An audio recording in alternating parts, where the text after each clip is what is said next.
Hola a todos, mi nombre es Diana Galindo y trabajo en el Grupo de Colecciones y Servicios de la Biblioteca Nacional de Colombia.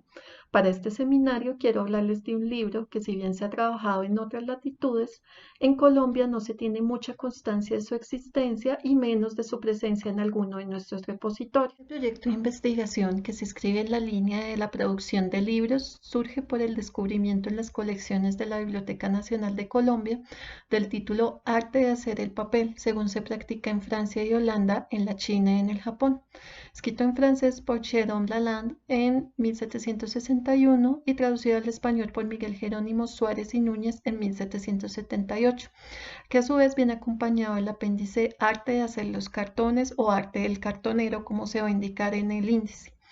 Si bien el material se encuentra debidamente catalogado y registrado, su existencia había pasado inadvertida por los investigadores adscritos a la biblioteca. Rastreando el título, se logró identificar además que la Biblioteca de Filosofía y Teología Mario Valenzuela de la Pontificia Universidad Javeriana de Bogotá posee una copia en excelente estado. Arte de hacer el papel es conocido principalmente por sus grabados, 15 en total en la edición española, incluidos a manera de plegables al final del volumen, donde se retrata el funcionamiento de un antiguo molino de papel, sus partes principales y sobre todo los actores que participaban en el proceso.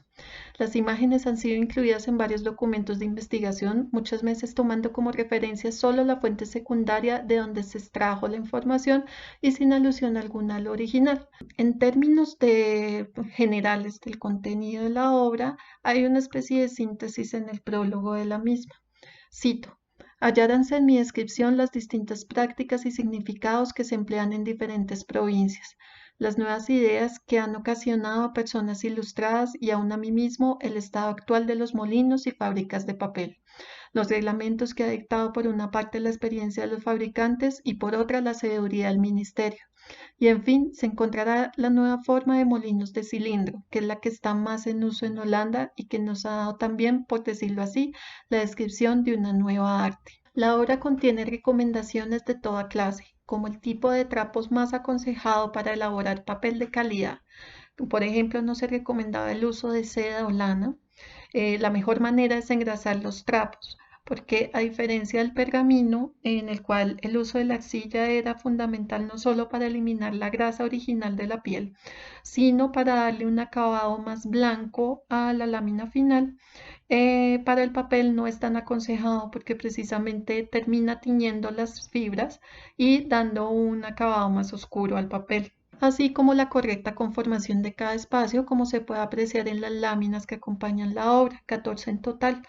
La 15 es la que acompaña al arte de hacer el cartón. Precisamente la descripción del funcionamiento de los molinos holandeses es un aporte fundamental de la obra, pues estos eran la última tecnología implementada en Europa para desfibrar y refinar la pasta de trapo, frente a la más común trituración mediante mazos, y que en España se percibía como una forma de ampliar la capacidad de producción y abaratar los costes. Sin embargo, su implementación se dificultó por los costos de adaptación de las fábricas, la falta de pericia de los trabajadores respecto a la nueva técnica y la resistencia de los mismos ante la posibilidad de que su puesta en marcha implicara un menor uso de mano de obra. Por su parte, el arte de cartonero, mucho más breve, solo está acompañado de una lámina, como se dijo anteriormente, la número 15. El autor expresa que, si bien la técnica de elaboración del cartón es similar a la del papel, los materiales y procedimientos utilizados tienen particularidades que requieren un apartado específico. Por esta similitud, la tabla de contenido guarda estrecha relación con la del arte de hacer el papel, salvo porque carece de un recorrido histórico y de descripciones provenientes de otros países. Se incluyen entonces el correcto uso del pudridero, de los moldes, de la tina, que se recomienda ser batida con apoyo de un caballo, como se puede ver en la lámina, la ubicación de sayales, el prensado, tendido, encolado y secado final de los cartones. Pero ¿cuál es el contexto en el que surge arte de hacer el papel? Y estoy hablando del original francés. Tengamos en cuenta que estamos situados en el siglo XVIII, es decir, el que hoy conocemos como el siglo de las luces, y precisamente animado por este espíritu ilustrado, la Real Academia de Ciencias Francesas publica una serie de representaciones de diversas técnicas bajo el título, en español, de Descripciones de Artes y Oficios, realizadas y aprobadas por la Real Academia de Ciencias. Tenemos constancia de al menos 82 publicaciones disponibles como parte del proyecto de las descripciones, dentro del cual en 1761 se publicó Arte de hacer el papel.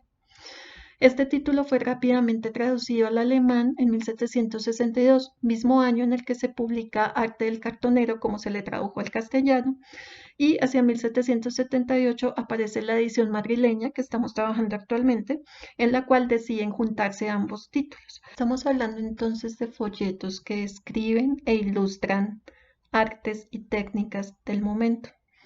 Esto suena muy similar a la labor emprendida por la Enciclopedia Razonada o Diccionario de Ciencias y Artes y Oficios, más comúnmente conocida como la Enciclopedia de Diderot. Tengamos en cuenta que este amplio proyecto, que incluyó más de 70.000 artículos hechos por aproximadamente 140 colaboradores, fue desarrollado entre 1751 y 1772. Cabría preguntarse cuál es la relación entre ambos proyectos y de hecho sí la hubo. Así como por la ramificación del conocimiento, la enciclopedia francesa también es reconocida por recoger distintas técnicas ilustradas por grabados de considerable factura, lo que permitía un mayor acceso a dicho conocimiento a pesar de que las descripciones no fueran extensas. Hay que tener en cuenta que el proyecto original de las descripciones en realidad viene del siglo XVII.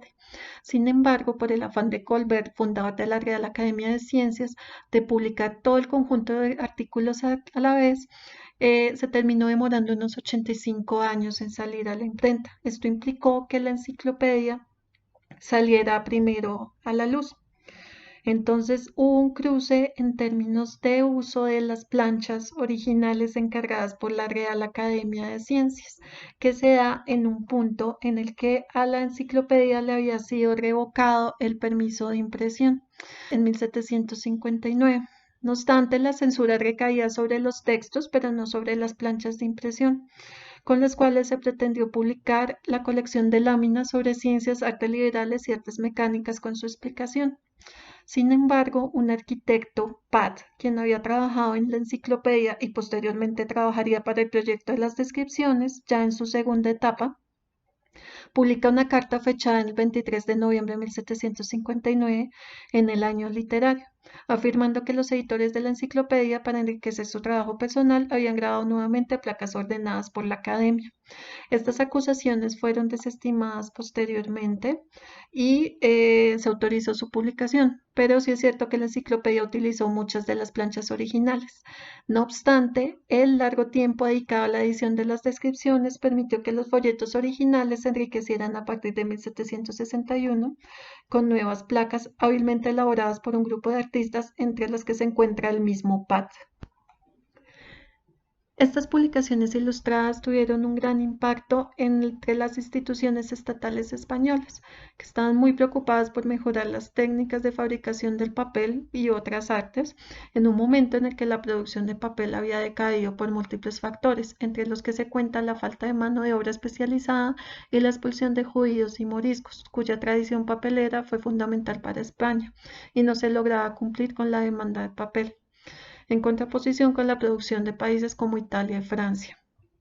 En este contexto le fue encargado a Miguel Jerónimo Suárez y Núñez, archivero de la Real Junta General de Comercio, la traducción del libro de Lalande. Esto en cuanto al contexto de la obra. Ahora quisiera hablar de las características formales. Entonces ambas copias, tanto la de la Biblioteca Nacional como la de la Javeriana, están encuadernadas en pergamino flexible, es decir, que carecen de sostén, no están encoladas al libro, sino que se sujetan por nivel superior e inferior y corresponden al formato de tamaño cuarto con los bordes refilados, lo que disminuye un poco su tamaño, partiendo de una idea promedio de pliego de 32 por 44 centímetros. Están formados por viñones, es decir, cuadernillos de 8 páginas compuestos por 2 bifolios, marcados por signaturas ubicadas en la parte inferior central de la página. Sin embargo, ambas obras guardan diferencia en dos aspectos puntuales. La primera son las marcas de propiedad que veremos posteriormente y la segunda es el estado de conservación. Si bien la copia perteneciente a la Universidad Javeriana se encuentra en buenas condiciones de conservación, la situación de la copia de la Biblioteca Nacional es otra. A pesar de que cuenta con condiciones ambientales controladas y una cubierta en mylar que permite conservar mejor el volumen, esta fue objeto de mutilaciones. Le falta la sección de la página 83 a la 118, que son los aspectos más prácticos relacionados con el uso de bastidores para generar las hojas a partir de pastas, eh, el trabajo en tina para mejorar la calidad de la misma, la formación de los pliegos, su prensado y encolado, y posteriormente le falta de la página 243 en adelante, que es la correspondiente al arte de hacer el cartón. Asimismo, le fueron sustraídas 7 láminas, que son las relacionadas con las materias que les he comentado. Al respecto hay varios aspectos por resaltar. En principio, si bien se atentó contra la integridad de la obra, el estado del volumen permite analizar con mayor facilidad los detalles de la encuadernación y la composición del papel. Acá me detengo precisamente para señalar un aspecto. Mientras la copia de la biblioteca de la Universidad Javeriana presenta la portada inmediatamente después de la guarda, la de la Biblioteca Nacional tiene esta misma hoja de guarda separada de la encuadernación, de forma tal que funciona como hoja de cortesía. Gracias a esto fue posible identificar una bella filigrana conformada por lo que parece ser un buey en cuerpo completo o un caballo. Por los dobleces del cuadernillo no es posible ver la imagen completa como era habitual, y una cartela que pareciera decir Casabao. Ante la dificultad de identificar el molino, se consideró la posibilidad de que se tratara de una casa italiana, pues el buey, al igual que el caballo, otra posible figura, era un motivo recurrente de sus filigranas, cuya proveniencia se había fijado a mediados del siglo XIV. Asimismo, se logró identificar que Casabao era un apellido presente en Valencia, lo cual dificultaba la identificación. No obstante, tras experimentar con distintas opciones de búsqueda en catálogos de filigranas europeas, así como de bases de datos, en la plataforma Bernstein, la memoria del papel, fue posible enlazarse con la base de datos creada por María Dolores Díaz de Miranda y Ana María Herrero Montero con filigranas españolas, donde se registran 7 filigranas con la inscripción Casaban, que guardan similitudes morfológicas con la configuración de la filigrana presente en el arte de hacer el papel, en la que la N parece haber quedado invertida, razón por la que se confundía con una U. Respecto a la fábrica, Judith García señala que José Casaban, fabricante de la Casa Casaban, comenzó su negocio en Cataluña, pero decidió llevarlo hacia un mercado fértil y naciente en Castilla, donde se hizo cargo del molino La Alameda, a las afueras de dicha ciudad, hacia 1802. Según eso, es probable que el papel utilizado en nuestra obra, por tratarse de un documento del siglo XVIII, haya sido elaborado en Cataluña, lo que también podría confirmarse gracias a la investigación de García Martín, pues ella señala que el caballo pertenece a la casa catalana Casaban, lo cual también ayudaría a perfilar la filigrana. Sin embargo, hay que tener en cuenta que la imagen se percibe una cola más similar a la del buey y a la del caballo, así como una especie de cornamenta, lo cual aún está pendiente de verificación. Volviendo al tema de la mutilación, en una revisión del tipo de láminas sustraídas, pareciera inferirse que el criterio de selección fue más práctico que estético, pues se conservan 3 que son fundamentales.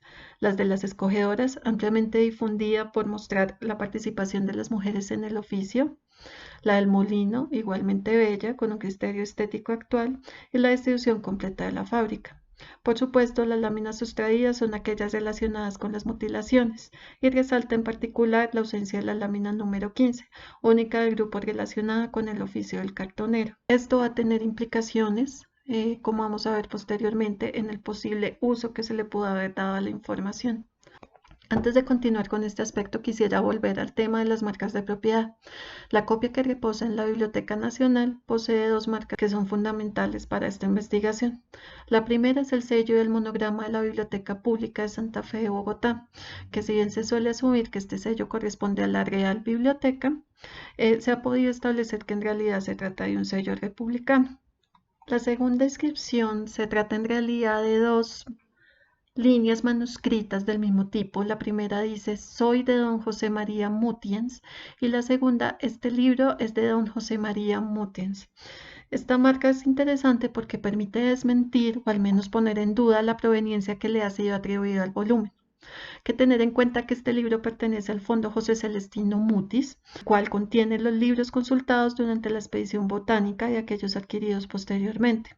Si bien la biblioteca fue nacionalizada en 1822 por decreto del general Francisco de Paula Santander, quien ordenó su traslado a la Biblioteca Nacional, solo se conformó como fondo hasta los años 80, razón por la cual es posible que se hayan incluido títulos que originalmente no pertenecían a él. Entonces, en este punto, la investigación toma dos caminos. La primera es determinar si había algún tipo de relación entre el apellido Mutiens y el apellido Mutis.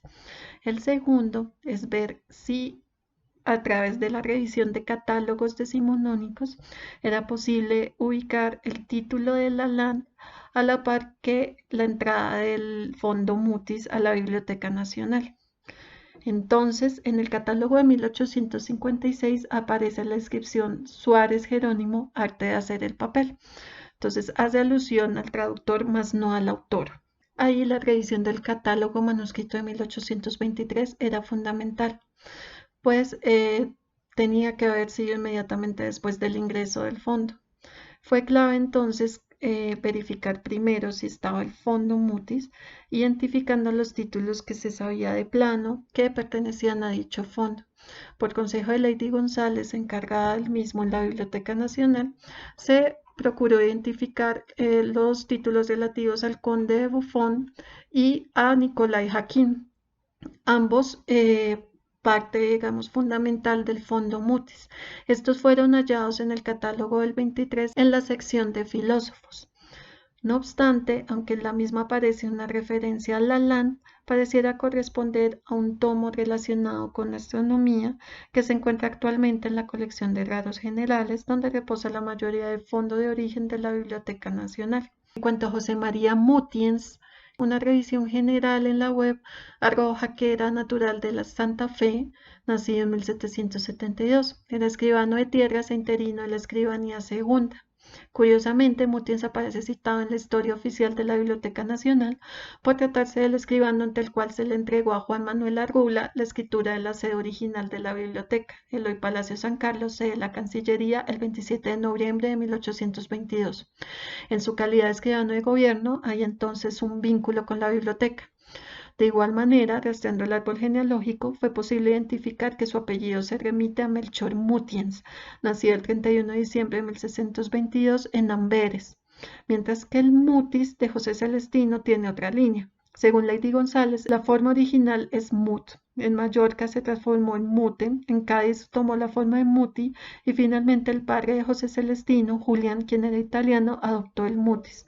Por lo anterior, todo pareciera indicar que el título fue incluido erróneamente en el Fondo Mutis por cuenta de la cercanía léxica con el Mutiens. Por su parte, el libro de la Javeriana tiene dos marcas de pertenencia. La primera pareciera ser un sello que reza Fray Antonio de Miranda, sin que hasta ahora haya podido verificarse algún dato biográfico, ya que las referencias encontradas corresponden a un homónimo. En el manuscrito hay una referencia posterior en la que se lee que pertenecía a la librería del Colegio de San Buenaventura de Santa Fe de Bogotá. Ahí es comunión reservada para quien lo usurpare, inscripción común de la época y encontrada en distintos formatos. Esto en cuanto a las condiciones materiales de la obra que se amplían en la ponencia, pero hay que pensar el contenido en términos de nuestro territorio. A pesar de la importancia del papel para el mantenimiento del virreinato y de que la producción de papel española estaba muy a la saga de países como Italia o Francia, la corona nunca fomentó la producción de molinos papeleros en América, ya que este producto fue durante mucho tiempo monopolio real debido a que el impuesto al papel sellado era una gran fuente de ingresos para su economía. Hacia 1575 se funda en México el primer molino papelero. Si bien su producción era reducida, antecede por mucho la creación de una fábrica de papel en territorio colombiano. La imprenta llegó a nuestro territorio por cuenta de los jesuitas en 1738, 2 siglos después de México, 1535, y Perú en 1584, que eran las cabezas del virreinato, lo cual se suma a la dificultad de acceder a insumos como la tinta del papel, razón por la cual la producción de nuestros impresos no solo fue tardía, sino reducida. En este sentido, la referencia a la primera fábrica de papel la encontramos ya en el siglo XIX. El 10 de junio de 1834, Diego Martín Peralta, Benedicto Domínguez y José Ignacio País conforman la fábrica de papel. Finalmente obtuvieron el privilegio el 20 de octubre de 1836, sino que no dio los resultados económicos esperados. Gracias a la investigación de Andrés Olivos, se pudo verificar que en el Argos, periódico santafereño, presente además en las colecciones de la Biblioteca Nacional, se registraron no solo las dificultades por las que pasó la fábrica, sino que se llegó a utilizar el papel de dicha fábrica para la impresión de un número.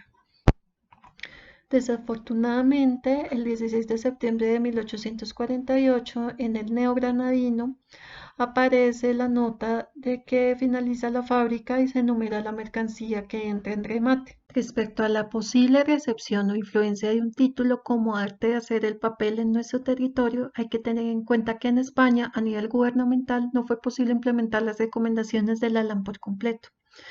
Tras haberse creado en 1786 una Real Fábrica de Papel, precediría posteriormente una visita de un técnico para realizar una inspección.